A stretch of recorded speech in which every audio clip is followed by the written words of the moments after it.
Hey guys, since I'm on a history kick, I wanted to talk more about the Enlightenment movement that happened during history. So, the Enlightenment movement, as most everyone knows, it was a spread of ideas that basically because there was a girl. Hold on, let's pause. Let me give you guys some context. So, the Age of Enlightenment started in 1685, which is still in the same era as when Europe was really taking its stand with maritime trade and really coming to terms with itself. This is also the time when they had finally sent their colonies into America. This was before the American Revolution, P.S. And overall, it was just a really great time for Europe.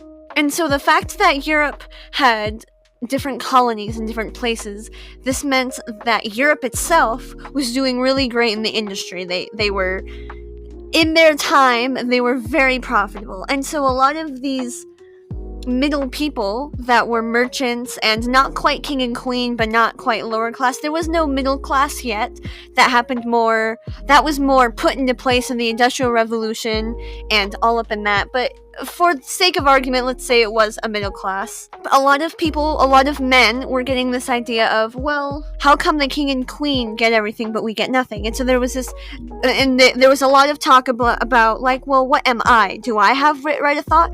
And also during this time, there was a lot of things going on with the Pope and that in the Catholic Church, and a lot of questions on, can I speak to God without having to use a church?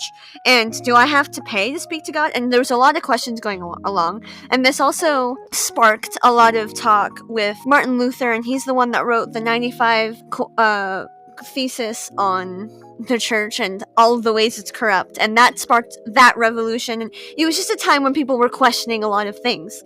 And this led to a widespread of new ideas about, well, I can be my own person and I can do whatever I want without having to answer to a quote-unquote king just because he's king.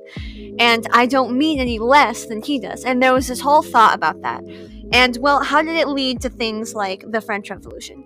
Well, the French Revolution's a little not tricky, but it has a little more complex than that because it kind of is split into two categories of why. First of all, they kind of looked to their American brothers and they saw that they did so well in their American Revolution and how they were striving for a better way to live with this democratic way and this amazing self-government where there isn't one person in charge but instead a collective mind that all think for the people.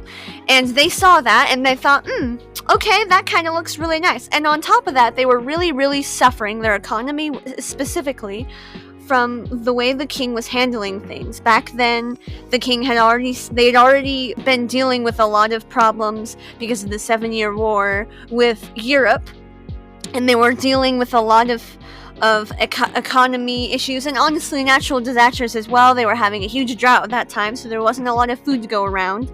And the king was dying, and he was passed down to his son. And his son was super, super young when he became king, and he wasn't doing the best either. He wasn't making the best financial choices. It was basically tax the poor to feed the rich. That was that mentality. And so they were seeing a lot of really great reasons to not be a monarch. And on top of that, they were also looking at the Enlightenment ideas and going, well, this feels like it should be different. And the cool thing about the French Revolution, one of the cool things about the French Revolution, is it actually inspired the Haitian Revolution, which was basically a more bloodier and brutal version of the French Revolution, which is not funny, but it's interesting to say because the French Revolution was one of the bloodiest things in history. If you'd like to know more, go look up the Reign of Terror. That happened, and it shouldn't have. It was insane. But the Haitian Revolution was a small French colony that the majority of people on that colony were slaves. And there was only a very, very small, I think it was like 10-to-1 ratio of slaves to French. And the slaves all came together and there was a huge revolt. And obviously it was going to be brutal because they were fighting for more than just land or able to eat better. They were fighting for freedom. So obviously they were fighting a little more viciously because there was no losing, because if they did, it wouldn't have been good if they didn't win, because they would have all been killed. So they had some pretty good incentive to fight dirty. It is rated ranked as the only successful or like 100% successful slave revolt in the world, which I think is kind of fantastic, and also one of those moments where I feel like everyone standing around there was like, why didn't we do this before? And there were a few, like, you could argue that and say, well, Kit, in American history there were a few slave revolts there that went well. Yes, but it didn't change the nation. This was the whole French colony on the tiny island in Haiti.